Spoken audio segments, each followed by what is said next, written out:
নমস্কার। প্রথমেই বলি আমি অনেক বছর পর আজকে আবৃত্তি করছি। কোনো প্র্যাকটিস নেই, কিচ্ছু নেই। বাড়িতে বসে আছি, লকডাউন পিরিয়ডে সময় কাটছে না সেরকমভাবে। তাই ভাবলাম নিজের পুরনো প্রতিভাটাকে একটু ঘষা মাজা করে নিই। যদি কোনো ভুল কিছু হয়ে থাকে দয়া করে ক্ষমা করবেন। তো আমি তাহলে শুরু করছি।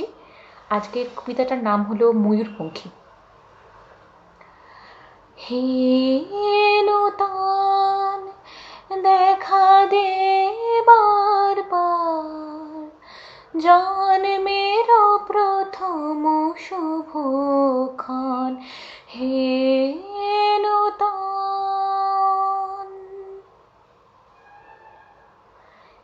মেয়ে হলে কি নাম রাখতে? কি নাম, কি নাম, কি নাম, কি নাম রাখতাম? নাম রাখতাম ময়ূরপঙ্খী। কম করে ১৯ জন কবি অধ্যাপক বলেছেন, বুঝলে, এক ছেলে, ছেলে নয়, তোমার একটা মেয়ে দরকার। ছেলে ভালো হলেও বিপদ, ছেলে খারাপ হলেও বিপদ। ছেলে খারাপ হলে সারা পাড়া অভিশাপ দেবে, ভালো হলে আমেরিকা কেড়ে নেবে যে। মেয়ে হলে নাম রাখতাম ময়ূরপঙ্খী। ভুল বললাম? আচ্ছা, বলতে হবে নাম রাখবো ময়ূরপঙ্খী।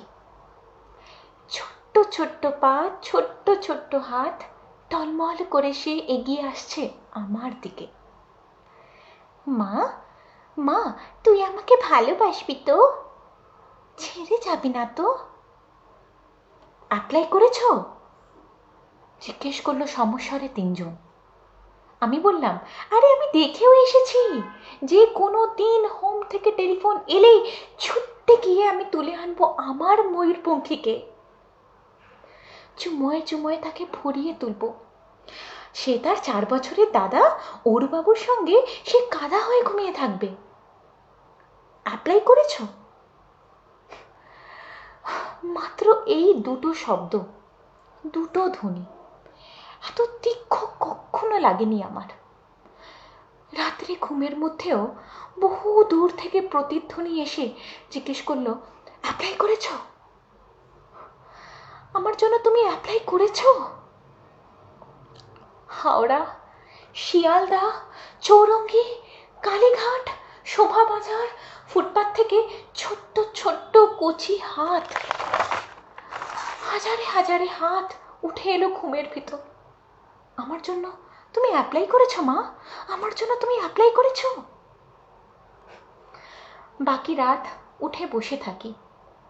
আবার সামনে কাকভোর, ফুটপাত আর ফুটপাত। ঘুমিয়ে রয়েছে এক ভারতবর্ষ ময়ূরপঙ্খী। আমরা কি পারি না, আমরা কি পারি না হোম থেকে, রাস্তা থেকে, ফুটপাত থেকে একটি করে ময়ূরপঙ্খী ঘরে তুলে আনতে? আমরা কি পারি না? আমরা কি পারি না? ধন্যবাদ।